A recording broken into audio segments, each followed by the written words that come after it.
Johnny Kitagawa is who we're talking about today. He is said, if you've never heard this name, he is said to be the Godfather of J-Pop. Have you heard of this man? No. At his prime, he was considered to be the combination of JYP and YG and Bang PD all in one man. Really? He was the godfather of J-pop. He was the man that could pull a nobody from a crowd of millions of people and turn them into an international sensation. A freaking star maker. That's what this guy was. He could take one look at someone and be like, this guy is going to be a star one day. You are going to be the next sensation. He would have people circling buildings, waiting in lines to see his stars, just to get a glimpse of his stars. Global corporations would send email after email trying to book his stars. Like, he had the power to do all of that.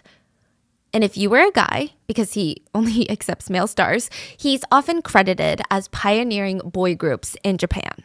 So being an idol, I mean, we know this. We've heard all the K-pop horror stories. Being an idol is not easy. It's not fun, nor is it for everyone. Everybody knows this. You've got to sacrifice so much. You have to sacrifice oftentimes your family, your friends, your social life, practically everything to be an idol. But you kind of guess, like, that's what I'm signing up for. Like, these idols, they signed up for it. They're going into this kind of knowing. But in today's case, there was more on the line than just a social life being at risk. In order to become a top idol at J&A, Johnny and Associates, some said that you had to be a victim first. The Godfather of J-pop was allegedly one of the most prolific predators the entertainment industry had ever seen. I'm talking on a global scale. Allegations started to come out that Johnny was preying on the underage trainees. One victim stated, boys would be sleeping in a room, like a dorm. The trainees were all in this building, just next to each other, in rooms next to each other, in bunk beds next to each other. It's not the most lavish thing as a trainee.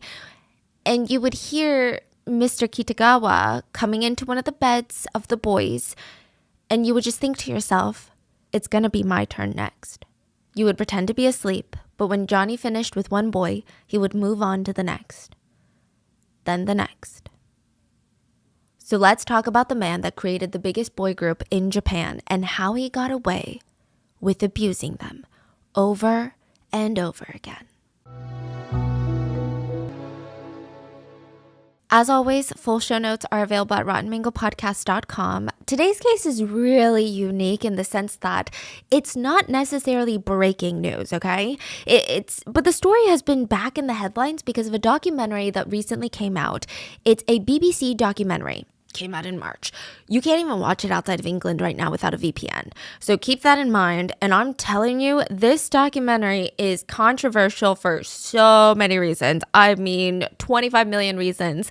And again, this is not a new case, which makes it so much worse.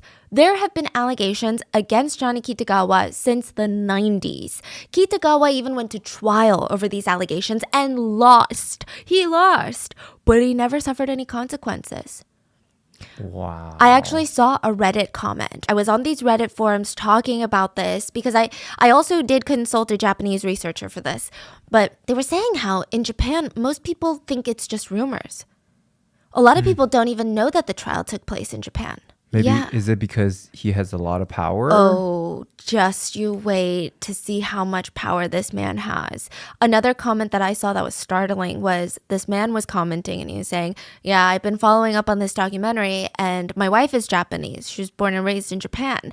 And I told her about this documentary that came out and she said, you know, you can't believe everything you see online. And he was just kind of shocked. So that is the sentiment for a lot of Japanese people that are in Japan, but I also see a lot of people online being like, I'm literally in Japan. I've been born and raised here and people need to talk about this. But there are a whole lot of reasons of why and how he was able to get away with all of this, and we're going to get into all of it. But quick disclaimer, there is heavy discussion about relations with minors, and in this case, we're focusing on a man that targeted male victims. And I've said this before, but I'm going to say it again for the people in the back. Kitagawa does not represent the LGBTQ community. It seems obvious, but there's like always that one comment that gets me so riled up. But if your mind needs a refresher, go to like any other video on this channel and witness the horrendous atrocities that straight people have committed, okay? So with that being said, have you ever hoped to be discovered? It's not an embarrassing dream. I think most of us at one point have had a dream of getting discovered, you know? There's always stories of Hollywood actresses being chased down by agents that just passed by them on the street. And they're like, you're going to be the next Margot Robbie. And if I'm not mistaken, that's actually how Jennifer Lawrence was discovered. She never auditioned. She was found by a casting agent. There were K-pop stars who were chased down the street in their student uniforms by casting agents from the big four agencies begging them to audition. It's like a Wattpad dream in real life. I mean, even considering how wild the entertainment world is, the way Koji was discovered is even crazier. Imagine being at a Blackpink concert, front row, and someone No motions way. to you and they said, we want to make you the next Blackpink. What? Wait, at Blackpink concert? No. Okay, but like imagine that. Imagine you're front row and YG himself is like, hey, you, come here. I'm making a new group, Baby Monster. You're going to be a part of it. Can you imagine? That's exactly what happened to Koji.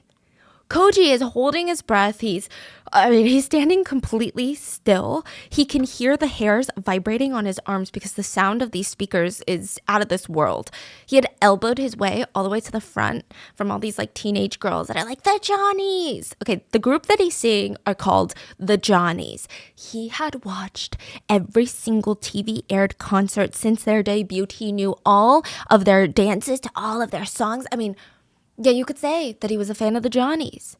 There's 4 Johnnies on stage, literally like Blackpink, okay? Koji has the hard job of trying to watch every single one of them. His eyes are like bouncing, one. He's looking at all of them. He wants to just soak it all in. And he's so focused, but from his peripheral vision, he catches a man behind the stage. Like, you know how you can kind of see behind the stage? There's just like this creepy looking middle-aged man peeking his head out and staring directly at Koji. Okay, it's creepy. But if he's allowed backstage, he's not some weirdo, right? Koji tries to focus on the Johnnies, but that man behind the stage, hat and sunglasses, is just looking at him still. Koji's glancing around, okay, like there's no way he's staring at me, like that's weird. It's not like I'm trespassing, right? He thinks he's in trouble. He tries to shake this feeling. He tries to focus on the performance of the Johnnies, and he feels a hand on his shoulder. He spins around, and it's the middle-aged man from behind the stage that was staring at him. And he straight up asks him, who are you here to see? The Johnnies? What do you do for work right now? I work as a band hand. So you're in show business, are you? Yes, sir, as a band hand. Koji said he originally thought maybe he had been randomly chosen to go backstage and like get an autograph from the Johnnies or something. But the next part of this conversation would change Koji's life forever. The middle-aged man looked at him and said, nice to meet you, son. My name is Johnny Kitagawa, manager and creator of the Johnnies, and of this whole concert. This was the Johnny that named the Johnnies. That's who they were named after. Koji is thinking of a way. He's like, okay, maybe I need to ask him for an autograph right now. But before he can even ask, why don't you come work with the Johnnies? We always need extra band hands. What do you think? I'll look after you. So a band hand is someone that travels with the band and they set up and they're assistants, but they're not even like sound check managers. They're just helping set up the stage and stuff. And this is how Koji Matsushita became Kita Koji. That's his stage name. The all-star band member of Johnny Kitagawa's newest band called The Four Leaves.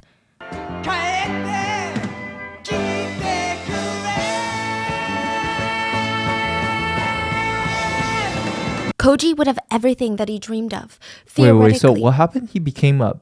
Wait, what did he become? He became a band hand, but he started as a trainee at JNA, and he became the newest member of the biggest group of JNA at the time.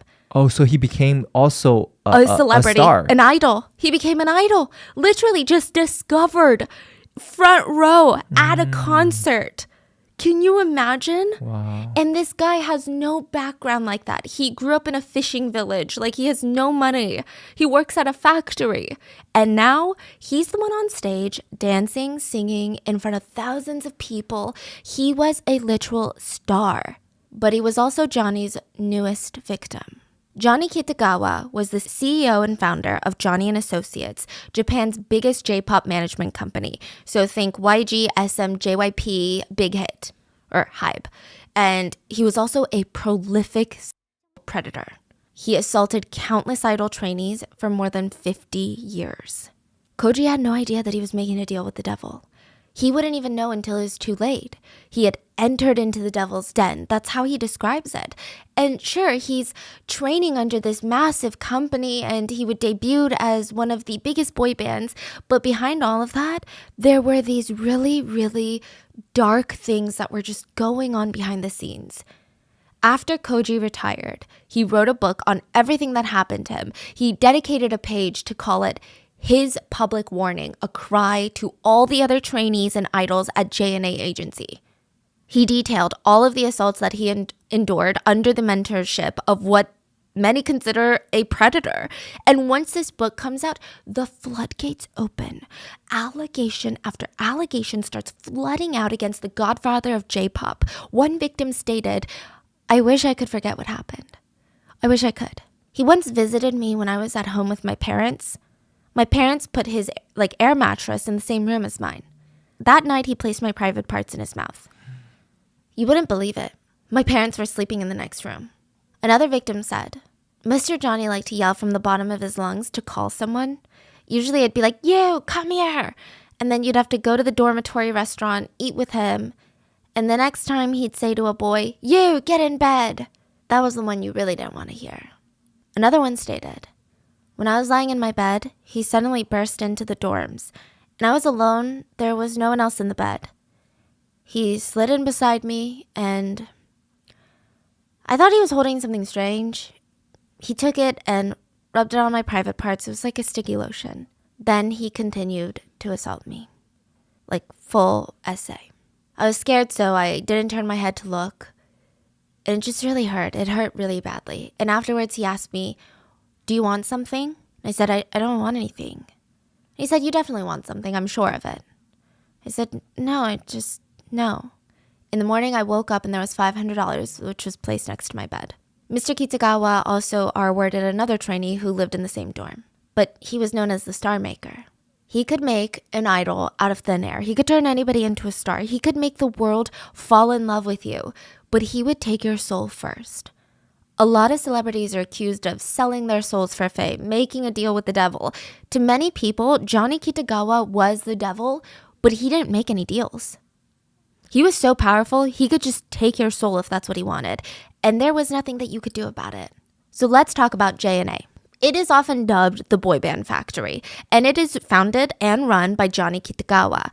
Johnny Kitagawa's parents had immigrated from Japan to the US before the US banned all immigration from Japan. Love the anti-Asian sentiment, okay? Johnny was actually born in LA. Yeah, he was born in LA a decade before the start of World War II. So he's born, and California is a great place to be now as an Asian American.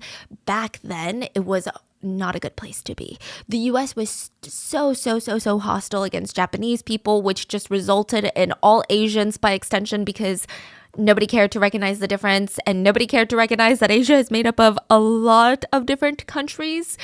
It was pretty rough for the Kitagawa family. Johnny had 2 older siblings, and they all probably suffered some form of discrimination and racism growing up. So the whole family, when Johnny's like 10, get deported back to Japan. The government is like, "We want everyone out of here."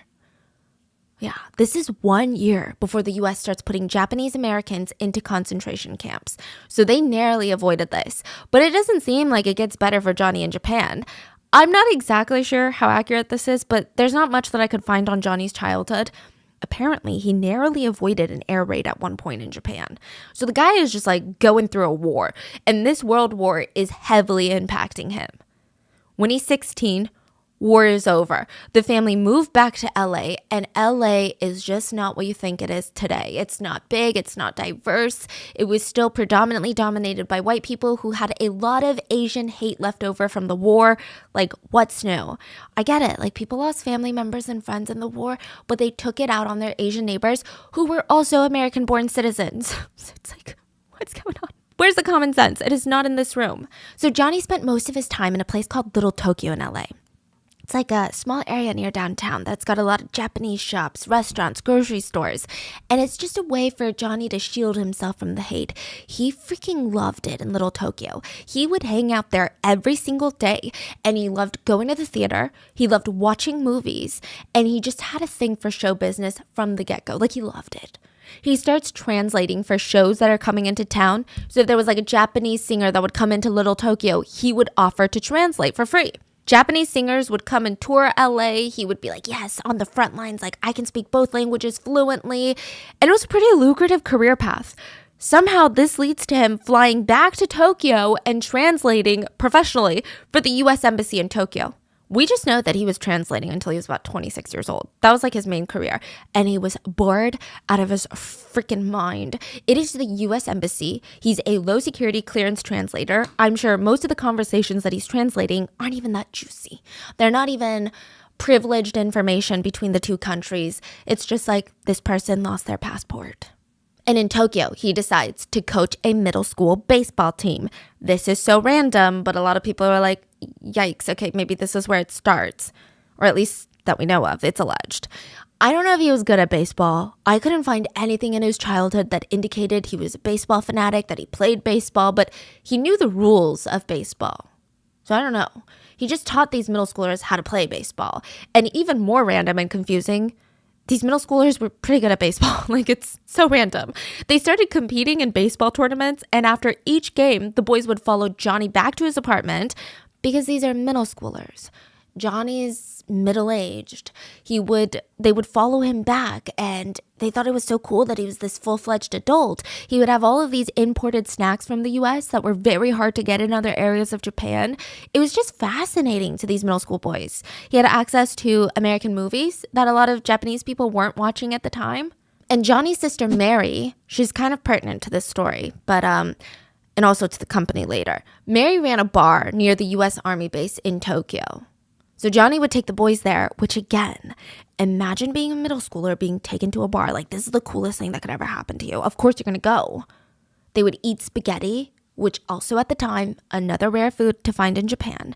They would hang out, eat spaghetti, and eat snacks. And these boys are allegedly the first victims of Johnny's predatory behavior. You know how every company has like an origin story? Like, oh, the founder was in his mom's basement. You know the ones? Johnny and Associates, the biggest J-pop agency at the time, has a strange origin story. The story starts with a play called West Side Story. Side note, this is at a time where most plays did not have people singing and dancing. Like, most plays were people just acting. It was just straight theater. And it said that singing and dancing plays were popularized by African Americans. And it's entirely possible that the emerging African American music culture had this huge influence on Johnny, considering he was super into jazz and dance. So, which they never get credit for that. But anyway. So he takes 4 boys from the baseball team to see West Side Story, the play. They're singing on stage, they're dancing on stage, and their lives changed. It was ballet meets jazz style. The boys were so fascinated. Johnny took them again to see it the very next day, and then the next day, and the next day after. They went practically every single day until the play stopped airing. They would all giggle on their way back home just dancing through the streets, and they thought about how cool would it be to dance on stage. And Johnny starts thinking. This was at a time in Japan, and I'm telling you, he really was a pioneer for boy groups, maybe even in K-pop, because the way he did it is fascinating. At the time, when you saw a group of men on stage performing and doing anything musical related, it's kind of what you imagine a traditional band. Everyone has an instrument that they play, and they're pretty sedentary on stage. Like, they'll stand there and they'll play their guitar, and you have one lead singer, and most of it is just kind of a little bit of jumping with the music, but that's about it. But Johnny was like, no, what if they don't play any musical instruments and they just focus on dancing on stage? which is most of the boy groups now, right? And the girl groups. Recently, with the rise of Elvis Presley, Johnny is like, there is so much money to be made in the teenage girl market. So in America, teenage girls were losing their minds over Elvis freaking Presley, okay? They're going crazy. Not even just teenage girls. The whole world went crazy for Elvis Presley. But Johnny felt it deep in his soul. He wanted his boys to dance. They're already dancing the moves from West Side Story, and they're pretty good. Okay, they were never taught. They just watched the play a couple times and they know the moves. Johnny's like, I want to make Japanese teenage girls go so crazy for my boys like the American girls go crazy for Elvis. Wait, and the boys were from the baseball team. Yeah. Wow. It's a really weird origin story, no? And so he goes to his older sister, Mary, who runs the bar. And he's like, listen, Mary, the bar. We're about to make teenage girls go wild. So they start a talent training agency together. The first group, the 4 boys from the baseball team, were the Johnnies. Oh, they are the Johnnies. They are the Johnnies. Wow. He trained them for the next 3 years, wanting them to be the next Elvis. He even invested money in taking them to LA to get more vocal and dance lessons. They even signed a contract with Warner Brothers, the Warner Brothers. They were going to release an album in the States. It didn't really plan out the way that it was, anyway. No album with the Warner Bros, but a few songs, and they did have a pretty good little peak. Johnny realized that these were the people that were around him when he had this big idea, but he needed to go a different route. He wanted even bigger, and he didn't think the Johnnies could go there. So after a while, he disbanded them and focused on making Johnny and Associates and his next big band, the 4 Leaves, including Koji. The 4 Leaves? Yeah, the 4 Leaves. So his agency, he just wanted it to be a household name. He starts holding auditions, recruiting more talent, and the process that he had is very similar to K-pop nowadays. So you want to debut with JNA? Here's how it works. I've talked about this before if you guys follow us on YouTube, but before I met my fiance, I went through a phase in my life where I struggled with debt, okay? I had credit card debt and I was so stressed out by it that I thought I could shove all of that into the closet, and if I don't look at it, it doesn't exist, right? It only made the problem worse, I tell you. It only made it worse because, yeah, duh. But I guess I just didn't even know where to start. It was such a painful process for me, and it doesn't have to be for you. I wish there was a better solution back then for me. But if you're in that place right now, let me tell you, PDS Debt. PDS Debt has customized 0% interest options for anyone struggling with credit cards, personal loans, collections, or medical bills. If you're making payments every month on your debt and your balances aren't going down, this program is for you. PDS Debt rolls all of your payments into one low 0% interest monthly payment. And everyone with over $10,000 or more in debt qualifies. There's no minimum credit score required, bad and fair credit accepted. Like, where was PDS Debt years ago? Because this would have truly made my life so much less stressful. You can save thousands in interest and fees and pay off your debt in a fraction of the time. And like, look, little tip from me, ignoring it does not make it go away. In fact, when I first started tackling the problem, it felt so good and empowering. And right now, with rising interest rates and high cost of living, it's the time to finally take that initiative. So stop waiting and start saving with your own custom debt savings options from PDS Debt. PDS Debt is offering free debt analysis to our listeners just for completing the quick and easy debt assessment at pdsdebt.com/mango. That's pdsdebt.com/mango. Take back your financial freedom today by visiting pdsdebt.com/mango.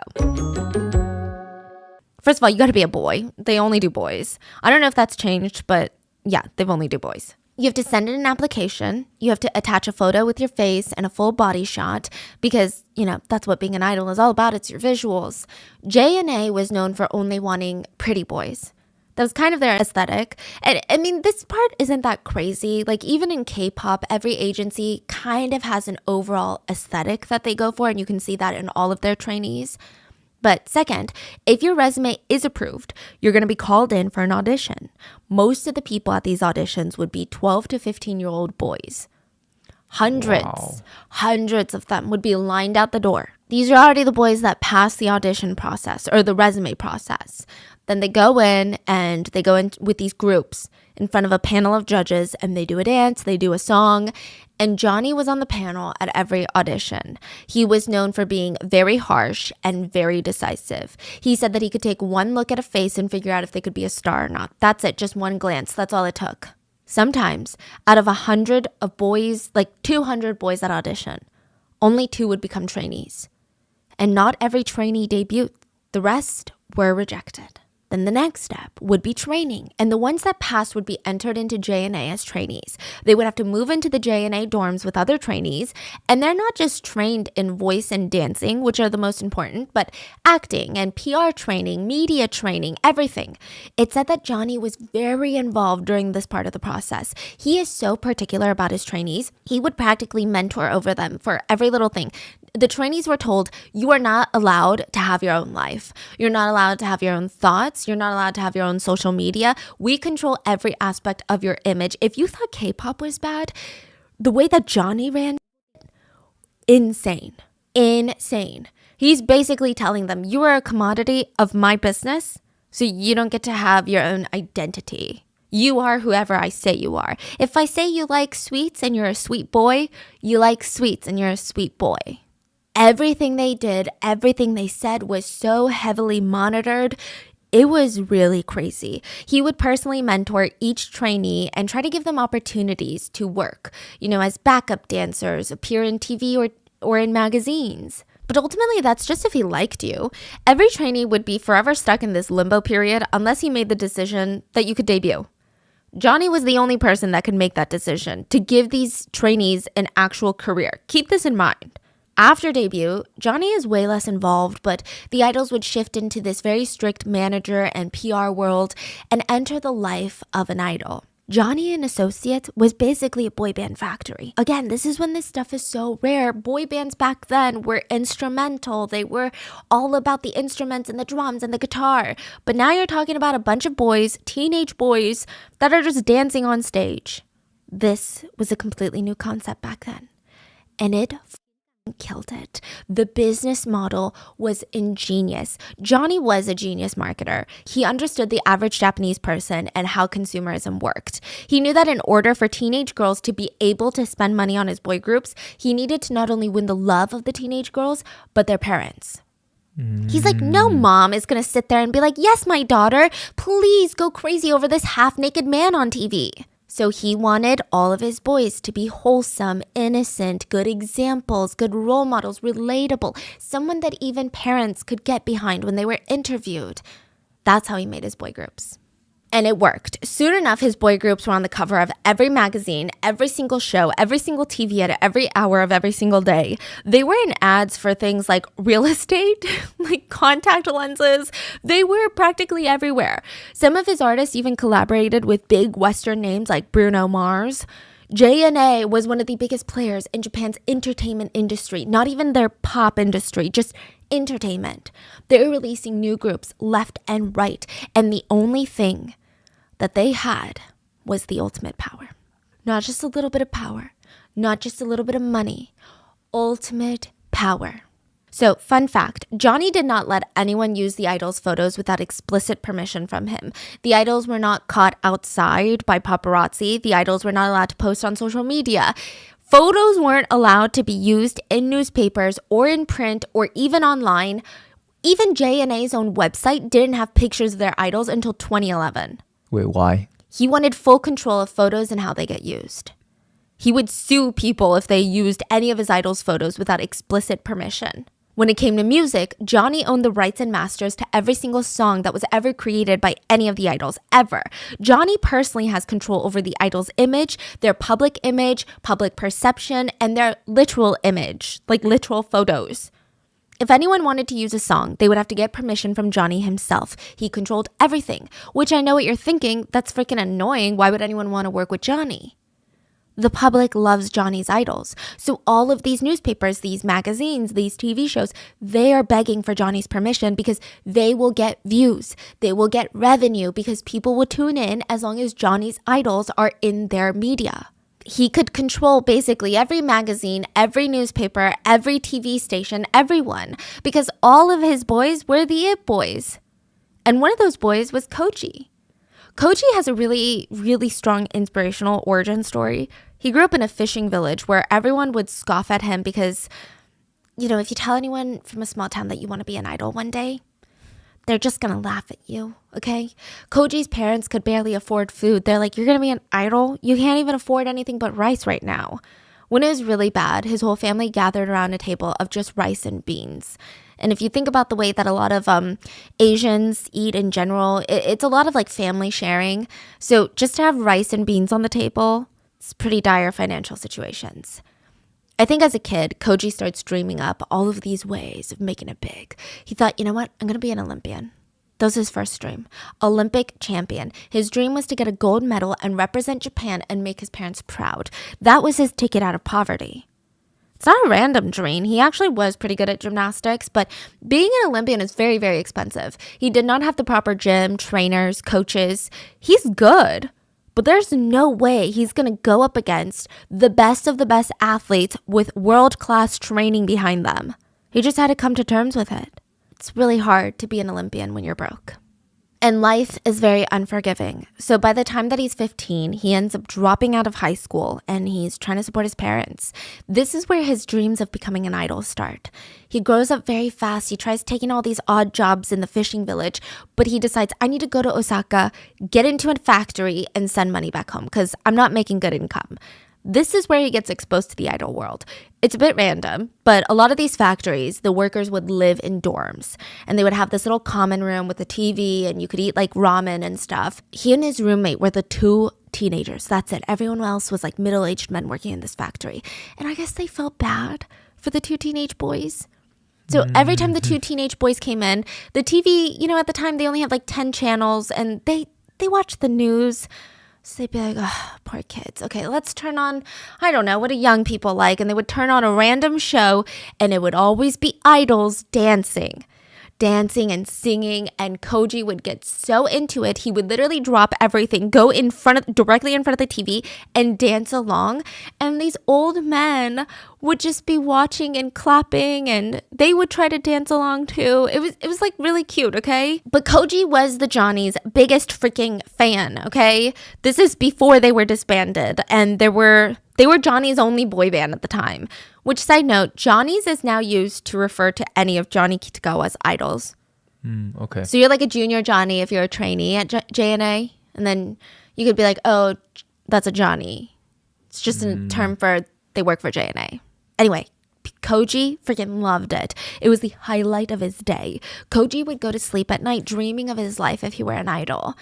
His friend was a bit more realistic and he just had fun dancing and singing. He never thought that he could ever go on stage.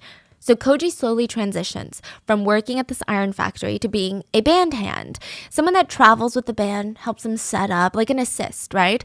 And it's a freaking rough job. It is not glamorous. At least for Koji, it wasn't. He doesn't get paid well. He has to travel with the band in the cargo car. So he's just sitting on this cold metal floor of the van, bopping his head on the roof, and there's like guitars slamming into him, drum sets slamming into him. It was just miserable. And since he's from a poor fishing village, anytime the band performed in one of the big cities in Japan, people would start making fun of his accent, calling him mean words that are basically slurs to refer to country boys, basically. And he was just so self-conscious, he just altogether stopped talking. He had so much social anxiety. He was just about to quit because of how rough the pay was, go back to the factory, when he heard the band was going to be performing at a concert that the Johnnies were also performing at. So he's like, okay, let me just stick it through, because he didn't even think he was going to get discovered. He had no plans to like go harass Johnny Kitagawa and find a job. He just wanted to see them live in person. He's like, I'm going to quit after I see the Johnnies. And that's when he was discovered by Kitagawa himself. That's how he became Kita Koji. And the Kita part is in honor of Johnny Kitagawa. Johnny really, really liked Koji. He didn't think that he had a funny accent. He just thought he had a very innocent face and a good work ethic. Koji debuted with The Four Leaves, and they were the next big hit. Koji would even do backflips on stage because remember he has a gymnastics background. And Four Leaves was like the One Direction before One Direction. Koji's hard work, it pays off. He's on TV, he's an idol, but things change. Time goes on and leaves fall. For the 4 leaves, it took 10 years for the leaves to start falling apart. 10 years after they debut, they were disbanded. Audience just wanted something new. And Koji felt like his entire world had fallen apart. I mean, this was his life. What was he supposed to do now? And this is back before, a lot of idols could make a living going on variety shows and being an entertainer, being a personality, or going into acting. Like, this was before that. It's just, you're done. He genuinely thought that maybe he was meant to die with the 4 leaves. He said, our last performance as the 4 leaves, the boys and I sang so loud and we danced like never before, as if we were freeing ourselves from everything that we had experienced in the past 10 years.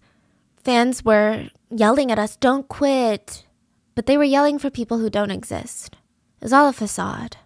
On the day of our disbandment, I felt like I received my kiss of death. It's such a big emotion. Like, I can't even imagine it. Koji said that he fell into drugs at this point. He was directionless. He was lost after disbandment. He tried to get into acting, but it didn't really catch on. It proved to be really, really hard to build a new career while struggling with substance abuse. So all he did was write. He wrote a lot to explore his thoughts and his emotions, and exactly 20 years after his debut, he wrote his expose, a book dedicated to his life as an idol, and it was almost a public warning to the newest leading boy band from JNA. He warned them that they are not alone, and what they might have had to do to get where they are is not their fault. He wanted them to know he was on their side, just in case Johnny Kitagawa was sexually assaulting them too. Koji talked about the numerous times he would walk off stage straight into Kitagawa's open arms. How he was just a teenager, but he felt like he owed Johnny something. How he felt like if he didn't do this for Johnny, his career would be over before it even started. He exposed Johnny Kitagawa and said this was his public warning. There is a predator out there offering to take Japan's children and train them into superstars, but he's assaulting them. It was a really, really raw book. It wasn't a way for him to get attention or like back into the spotlight, which a lot of people accuse him of writing the book for that. If you know what it's like in any culture coming out with allegations of abuse against someone so popular and loved, it's terrifying. In East Asian culture, particularly in Japan, where politeness is not a positive but a mandatory, where politeness is the bare minimum, this is not normal. This is not like clout. But he hoped that he could save future trainees from this type of abuse. He wrote in his book that during his trainee days, Johnny would invite him into his room. Johnny would take his private parts into his mouth and would not stop until the deed was done, if you will. Koji said Johnny did this almost every single night for 4 to 5 years while Koji was a trainee. Koji said it was confusing because Johnny would basically convince him that these assaults were acts of love. He made it seem like he wasn't abusing him. He was just taking care of him in a way that every single good caretaker or guardian would. He provided these boys with everything, their lives, their future, and even their family's livelihood. And Johnny knew that. Even if they could see through his mental manipulation, how are they going to say no? How are these trainees going to say, no, that's not an act of love. That's literally assault. There were more than enough reasons for their brains to convince themselves, actually, maybe this is what I want too. Many of them thought that this is just the price of being an idol. Koji said that he lived with Johnny for a while, like a married couple. But once he got famous, Koji felt like he could kind of reject Johnny's advances just a little bit. He finally felt a little bit of power. And it wasn't a lot, like nowhere near what Johnny still had over him, but a little bit of something. He was still terrified of Johnny's reaction to his rejections, but Johnny didn't seem to care. Koji said that he just moved on to younger trainee idols. Koji said this was one of the big reasons that he turned to drugs in the first place. He thought that if the sexual assault during his trainee days was indeed love, it was just the admission price to his dream life. He just thought, this is what I have to pay. And maybe it's worth it if my parents don't struggle anymore. So he convinces himself this, and once he debuts as an idol, he's like, oh, okay, this is what I worked so hard for, and maybe it was worth it, and I'm just so busy. So he's busy with his schedule and everything that he had as an idol. He didn't think too much into it. He tried not to. He just distracted himself. But once the band disbanded, he was left alone with his thoughts, and he was just so torn. Side note, this is a thing that happens frequently when someone is assaulted before they've matured or mentally developed. They might believe that it's not assault, especially if they've been groomed. But a lot of times these kids will turn into adults and realize that the thoughts of having any similar relations with minors makes them want to gag. They start realizing that what they experience is not love. It's not parental love. It's not big brother love. They realize it's straight up assault. Like, as an adult, they can never imagine doing that. And that's when it slowly dawns on them that they were groomed. That's most likely what happened to Koji. So he releases this book, and it does pave the way for a lot of other victims to come forward with their experiences. But overall, everything is just swept under the rug. And it's not because there's no substance behind these claims, but because JNA has such a strong grip over the media. They are a huge mega corporation at this point. If anyone was going to release any information about these allegations, JNA would cut them off from their idols. And without these idols, these news publications, newspapers, magazines, TV stations, their revenue would be obliterated. Which is crazy because something as explosive as allegations of predatory behavior from one of the most powerful people in the entertainment industry, I mean, you would imagine that it's all over the news, right? So a lot of the public, they understandably thought, well, those are just rumors. If there was evidence, it would have been on like CNN. It would have been on all these big news stations. Some people went as far to claim that Koji was just looking for another moment in the spotlight. They chalked it up to him struggling with being irrelevant. Side note, I know there might be people like, well, oh my God, people always sleep with their bosses to make more money. And then they want to say something about the power imbalance later. Koji, okay, first of all, that whole thinking is really messed up. But Koji wasn't even making idol money, okay? I just want to tell you, even now it's pretty common knowledge that idols, especially in J-Pop, K-Pop, they still give a pretty sizable chunk to their labels. But back then, Koji was making $1,000 a month. That is calculated with inflation. Near the end, when he was the peak of the peak, like imagine he is Blackpink, he's BTS, okay? Well, maybe not on like a global scale, but you get it. Like he was the top name in J-pop. He was making $17,000 a month, which is a lot, don't get me wrong. But can you imagine being Taylor Swift and making $17,000 a month? Think about how much the agency is pocketing. They're pocketing probably millions of dollars a month. Yeah, sounds like they give the idols like 0.1% of what they actually making. Absolutely nothing. Like you're the it guy of the nation making $17K a month. It doesn't even make sense. The Four Leaves was bringing in millions of dollars of revenue for JNA every single year, and Johnny was just taking it all. When the band was disbanded, JNA paid them a small severance fee of $70,000. That's it. $70,000, not a month, just a one-time fee. They're still young. That isn't even enough to retire. I mean, just think about it. You were bringing in millions and millions of dollars, and now you don't have enough to retire. You can't get a normal job because people are gonna be like, "Oh my God, can I get your autograph?" Like, can you imagine being a cashier and they're like asking for your autograph? Your boss would fire you. But then you can't stay in the limelight because Japanese entertainment is kind of like Korea, where it's predominantly run by a couple of agencies. So if you're not signed with one of them, it's really hard to get airtime. I do think that there was a brief Four Leaves reunion, but other than that, he remained relatively private. Koji got married, he got divorced, eventually he settled down and had a daughter. Sadly, in 2011, he was diagnosed with liver cancer, and he passed away. What's heartbreaking is before he passed, he posted on his blog. His final entry was released by his management company, and they said that Koji lived a happy life and asked his fans to not grieve for him. He even addressed Johnny and Johnny's business partner / sister directly, saying, "Thank you, I'm grateful for you." He had every right to be angry and bitter about the abuse, but he wasn't. He just wanted to show gratitude to the people in the business that had made his dream come true, even if it was only for a little while. But that doesn't change the fact that the story doesn't really have a happy ending.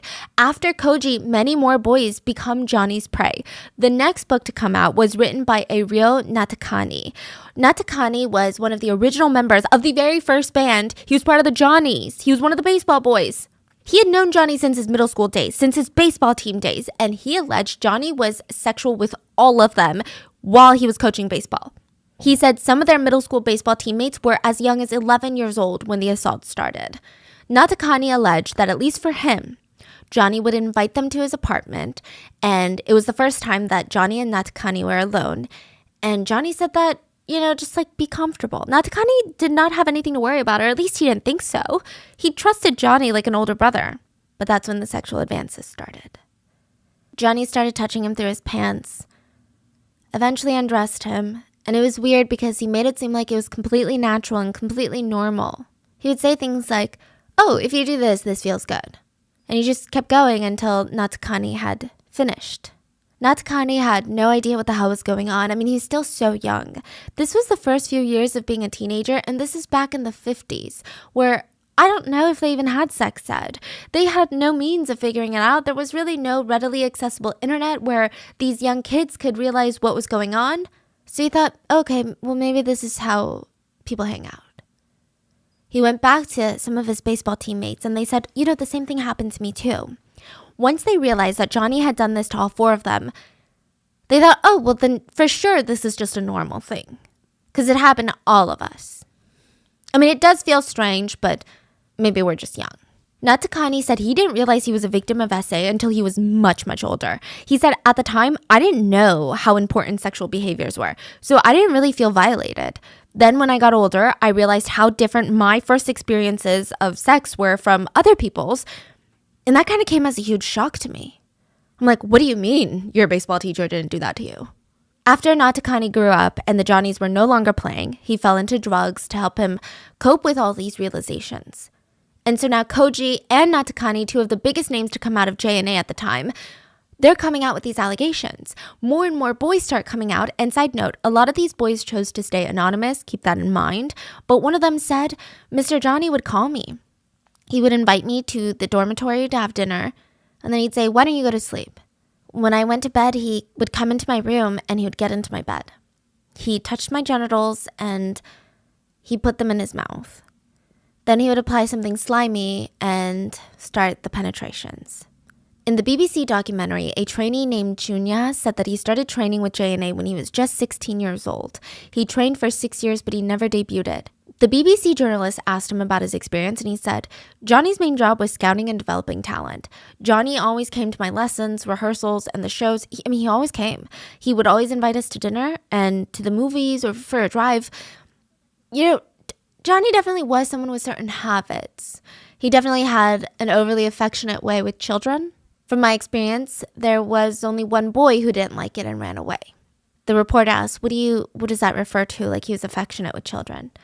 He would put his hands all over our bodies and fondle the precious parts.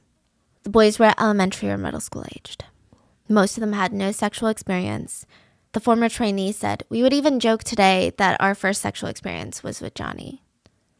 And I'm sure many kids went along with it, had no understanding that they were being hurt, but there were also kids who understood and were like, Johnny, I love you, and went towards him and towards the assaults.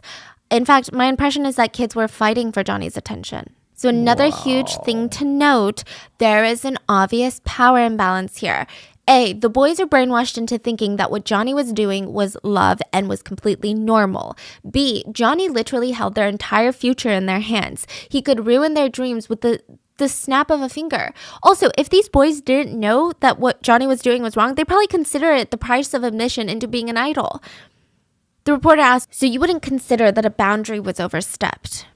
He nervously laughed and waved his hand in front of his face. The victim on the BBC documentary said, he didn't get me that much. I wasn't sexually abused or anything. There were just some massages that went a tiny bit further. It felt like family. The reporter asked, do you think the other boys' parents had a clue about what was going on? Yes, of course, the parents knew the truth, but they wanted their kids to get in. They'd say to their kids, you'd better offer your arse to Johnny. So it was common knowledge that Johnny was a homosexual with a liking for young boys. The parents knew, but they didn't say no. But can you see how that crosses the boundary into something criminal? The victim says if he really was a criminal or committed a crime, he wouldn't have had all that support. But Japan accepted him and elevated his business to the top. That's how Japan is. So there is so much to dissect from this interview. And just a quick disclaimer, I am no therapist or psychologist, and this is not a professional analysis. But from my non-qualified perspective, I feel like the victim is almost kind of running from reality. Like maybe he's heard other boys come forward and call Kitagawa's actions pedophilia, criminal, sexual assault, and And I think maybe he himself doesn't want to think of himself as a victim of all of those things. He could be using Kitagawa's fame and power to justify that. Maybe he's thinking, well, a criminal wouldn't have all of this success. A criminal would be in prison. If Japan had made this man successful and given him all of this support, he can't be evil. That's a fallacy. Someone can be a hard worker and a business genius and a master marketer and also be a pedophile and a rapist. The second thing is, Genya said that the boys' parents knew what Kitagawa was doing, but they didn't care and even told their sons to offer themselves to Johnny if it meant that they'd become an idol. That sounds despicable. I could believe it, maybe, if it was one or two parents, but so many, I don't know how to feel about it. Like, honestly, statistic-wise, I'm also wondering if that's not true. Maybe it's just I don't want to believe that hundreds of parents would be A-okay with their sons getting abused. But maybe when Genya was an idol, the boys played Kitagawa's abuse off like it was nothing. And maybe they said their parents were okay with it because maybe they didn't tell their parents the true extent of the abuse. The BBC doc is controversial in the fact that it never expands on that. I almost feel like the journalist didn't know what questions to ask to get more information on this, so he just kind of skipped over it. There's going to be more about this BBC doc in a second. But another victim said that he was first assaulted when he was a trainee. Johnny told him to go to the bathroom and take a bath. Johnny even helped him fill the bath, and the trainee genuinely thought that this Johnny, CEO, founder, was so kind. But then he tried to take his clothes off. And the trainee kept telling Johnny, I can do it myself, like, thank you, but you can leave now. But Johnny continued silently undressing him completely until he was naked. Then he put him in the bath and washed his whole body like he was a doll. Then he was told to come back, and he did tell his trainee friend, and the trainee friend said, your dreams have been shattered, but you have to put up with it or else you won't succeed. So the assaults continued. He said Johnny would bother him all night long, even until he saw the sun come up. Nobody around him was quitting because of it, so he was confused whether or not this was really that bad. If it was really that bad, wouldn't all the trainees quit? Besides, there were no other adults that you could really talk to about it, so it was hard to speak up. He said, the boys that became famous thanks to Johnny, their lives changed the moment they entered the agency. I think they're all just very grateful. But their careers are very different from the sex crimes that took place. So I think that's what makes it even tougher for victims. On one hand, you have a predator. On the other hand, when this predator is not preying on you and assaulting you, he can be sweet and kind and a business genius that can make your career dreams come true. You almost start to reason with yourself that this is the price you pay.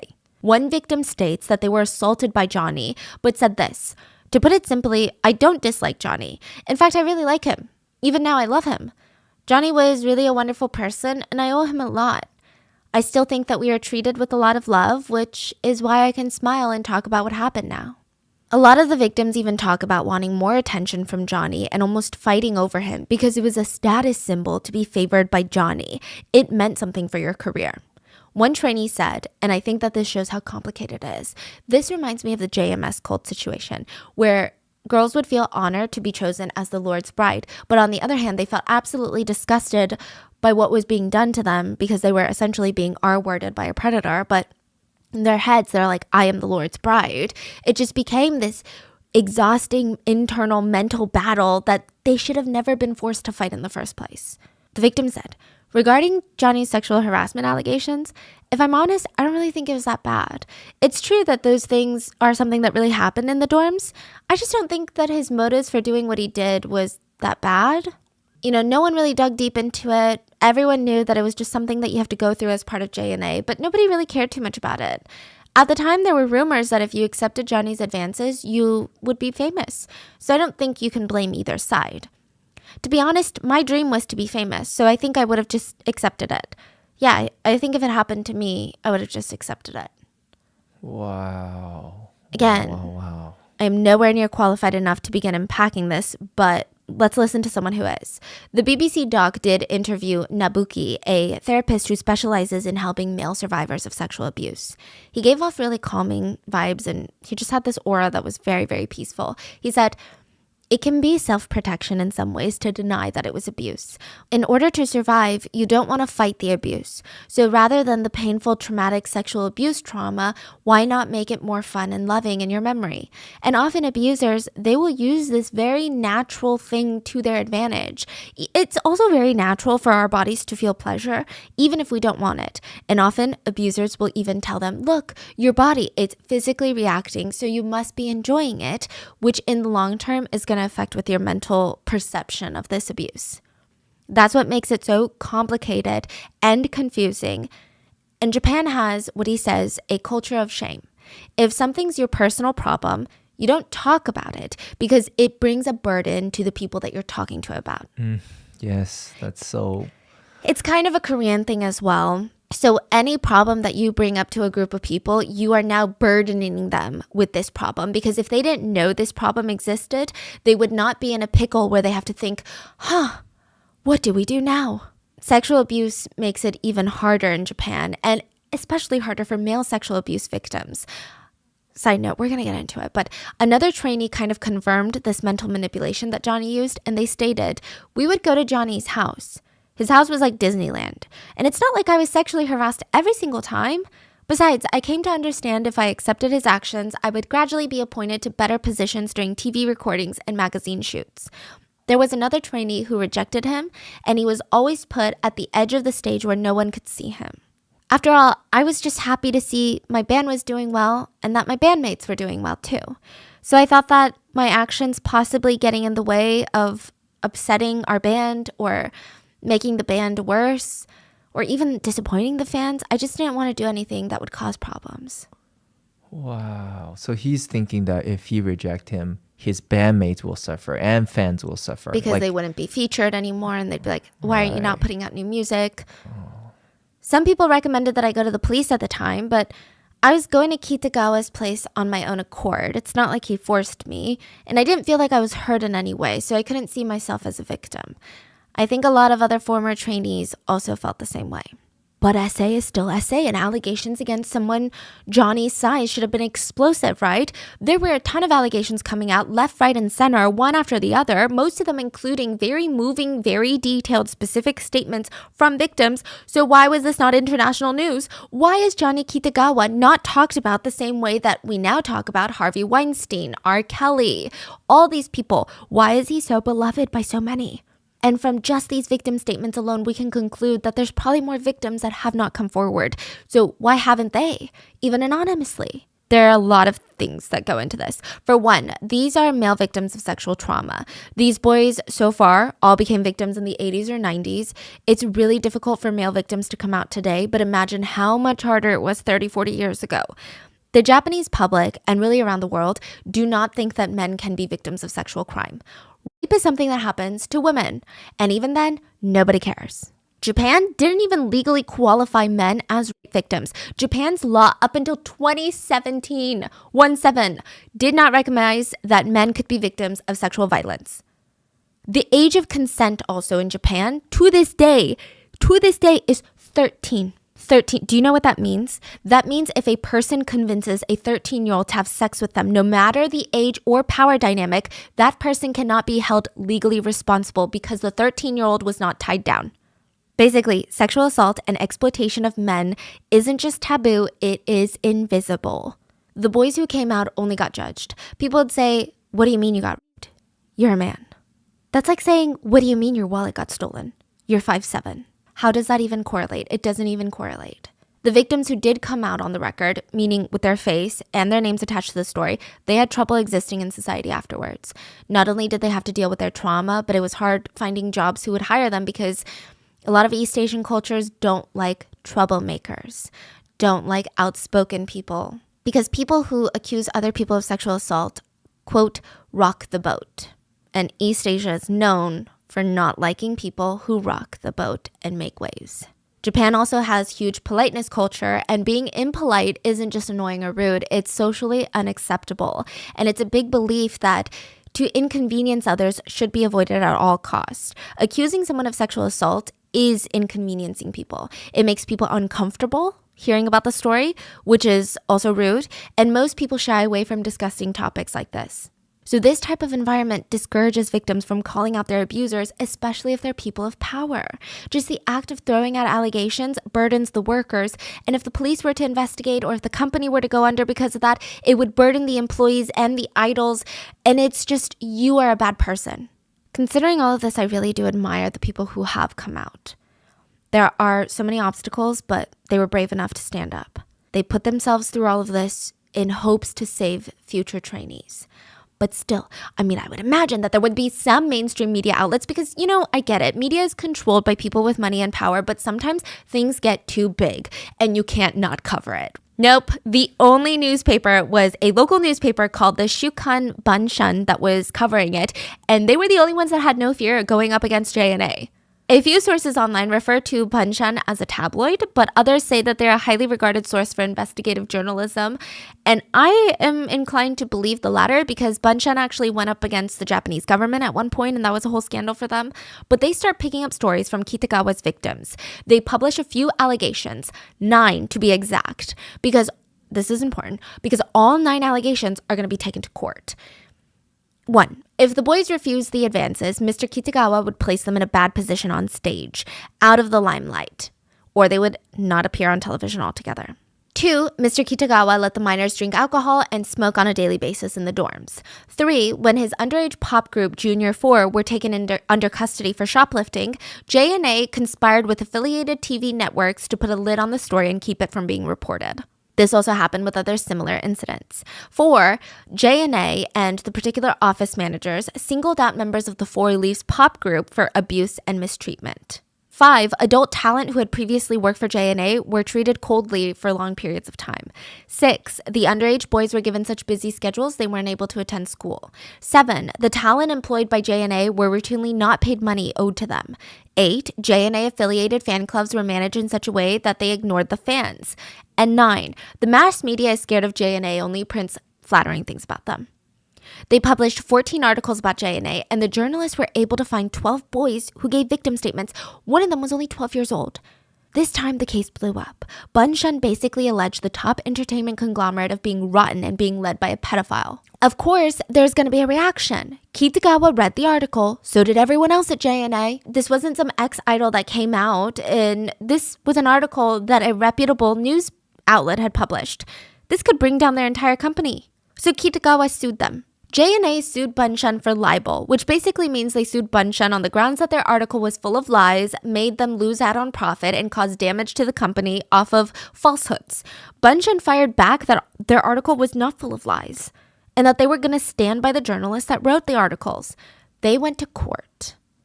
2 of the 12 victims who talked to the journalists were willing to appear in court. And you have to remember, these 2 victims were not subpoenaed. So technically, they didn't have to testify because this was not a criminal investigation. They would gain nothing from it either way. They weren't being asked by prosecutors to do this. They just wanted to stand by what they said. But when the defense asked one of the boys what feeling they had towards Johnny as they sat there in the witness box, the victim said, "I wish he lived a long, good life." Most people saw this as how manipulated and brainwashed these boys were, but Kitagawa was like, "See? I'm not assaulting these boys. They like me." He denied everything in court. He said that the boys were lying and that this was affecting his personal image. He said that he couldn't sexually assault anyone because 20 years ago, he had an operation on his private parts for a disease. And after that surgery, he lost all sexual function. He submitted a medical certificate to prove this, but the certificate said nothing other than the fact that he had surgery. Now, you can have the surgery and not have your sexual function impacted. Like, it's not A plus B equals C thing. Mm-hmm. It's like, oh, I got LASIK surgery, so I can't have R-worded that person. Mm-hmm. It's like, doesn't really make sense. Basically, the courts were like, you can't prove that your private parts don't work, so we don't really care if you had surgery or not. Johnny went on stage and he would just talk in circles, just really not answering anything. So I'll give you an example. When Kitagawa was being cross-examined, the prosecutors asked, or Banshan's side asked, simply put, why did boy A lie? Can you give me a short answer, please? You think that boy A lied because he was lonely? That's what you said, right? In short, I think that both boy A and boy B are in the same place right now. But that is just pure speculation. It's just that I found both boy A and boy B myself. They are now friends, but in such a lonely existence. In short, even if we say that we're a family, there are people who will think that. Therefore, as I said yesterday, there is nothing more lonesome than not having blood ties. In that sense, maybe it was me that was lonely. So to make it clear, I don't resent the boys or anything, but to say that the boys lied, like Your Honor said, it's hard for me to say they made a false statement. Honestly, I never meant to sexually harass anyone, but the boys were so adorable, and the bond that we had was very strong that I felt it was terrible that we were not blood relatives. I was merely trying to bridge this gap, when suddenly the boys cried harassment. The reason they claim harassment is not because they dislike gay activity. They just wanted to betray me. I'm sure they feel guilty about it now. But I can't definitely say that their testimony is entirely made up. I am so confused. What is he trying to say? He's basically saying that the boys have no family members who love them, so Johnny Kitagawa was trying to be like a dad figure to them, but then the boys mistook it as sexual harassment, and now they're crying sexual harassment, but they probably feel guilty about it now because all he did was be nice to them. I see. But then he's like, also, I can't say for sure that I didn't sexually harass them.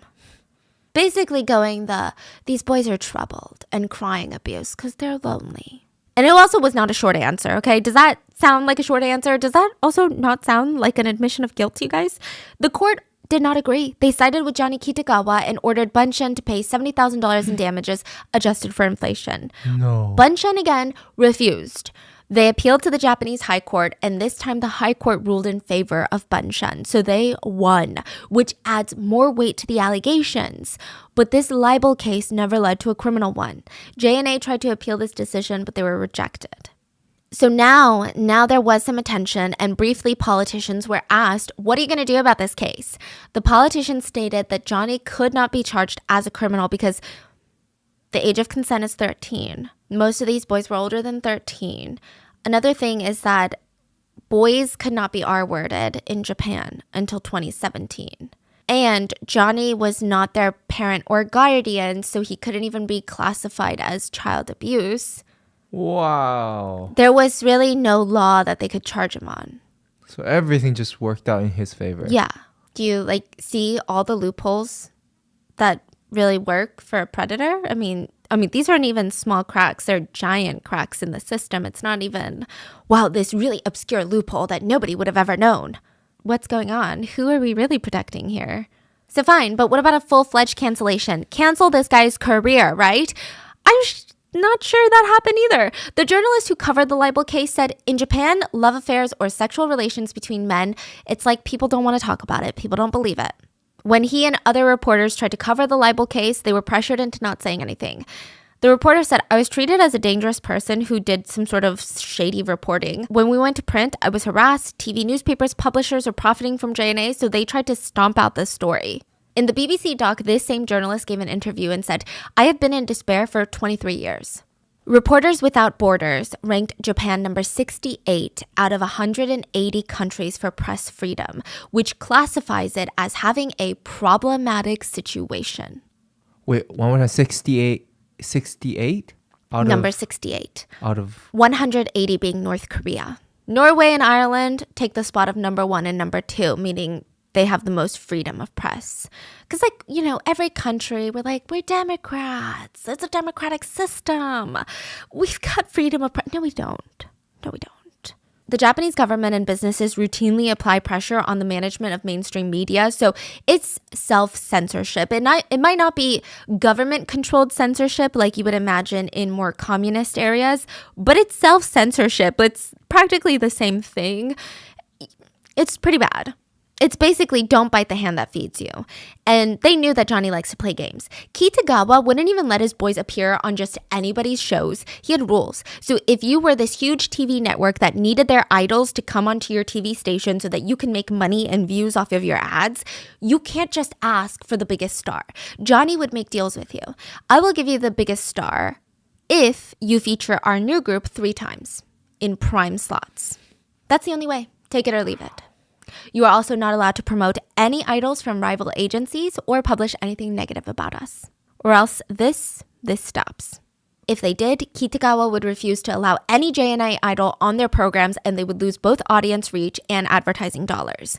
So Yeah.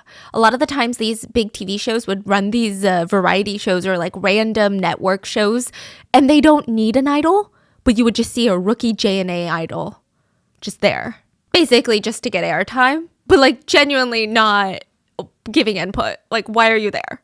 It said if Johnny wanted an idol on that show, an idol would be on that show. So what does this all mean? This means JNA felt no effects from the libel case or the accusations, literally felt none of the heat. In fact, JNA only became more lucrative. Their bottom line was only getting greener. They brought home $36 million a year in profits. So this is not like, this is after operating costs. This is take home.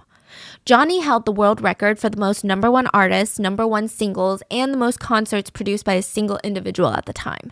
And in July of 2019, Johnny Kitagawa had a stroke and was taken to the hospital. Trainees visited him, shared food, talked about their memories with him, and even sang for him. Johnny ultimately passed July 9th of 2019.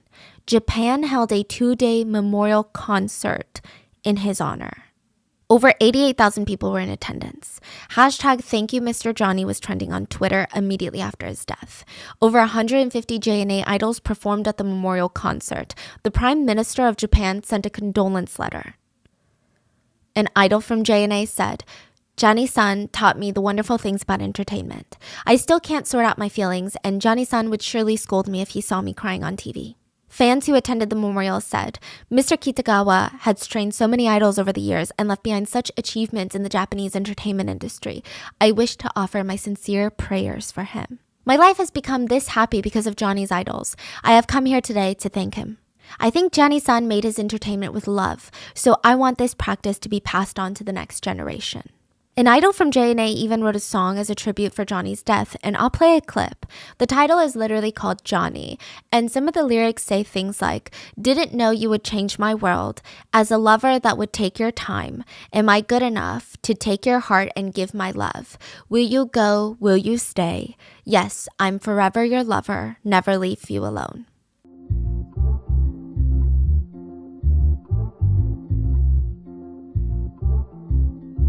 I remember Johnny first walked by me, knew how to mind. It was like love at first sight in the middle of the night. Such a feeling that I couldn't deny. I was like, who are you? Didn't know you changed my world. And I had to get to know you, so I introduced myself as a lover that will take your time. And I got enough to take your heart and give my love. We go, you say, I love too hard to let you go. Don't leave you alone. Yes, I'm a forever lover.